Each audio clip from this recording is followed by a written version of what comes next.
तर भंडारा गोंदिया जिल्ह्यातही स्वबळाचे नारे दिले जात आहेत का असा सवाल उपस्थित झालाय। कारण नगर परिषद निवडणुका स्वतंत्र लढण्याची तयारी आहे। स्वतंत्र लढत असताना तारतम्य ठेवलं पाहिजे असं वक्तव्य शिवसेनेचे नरेंद्र भोंडेकर यांनी केलेलं आहे।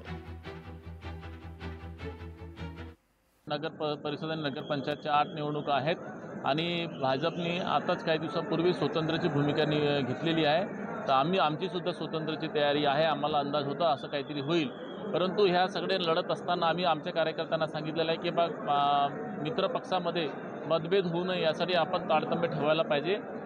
जर समजा मित्र पक्ष बी करत असतील तर आम्ही त्यांना वरिष्ठांना आपली सूचना केलेली आहेत, त्यांनी सुद्धा तारतम्य ठेवायला पाहिजे, जेणेकरून आपले जे वरिष्ठ राज्याचे मुख्यमंत्री देवेंद्रजी फडणवीस असतील, एकनाथ शिंदे साहेब असतील, अजितदादा असतील यांच्यावरती कोणीही टीका टिप्पणी होणार नाही।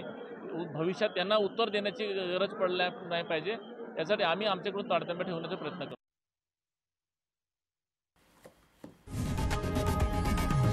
लोकशाही मराठी ऐका, पहा, जागरूक रहा।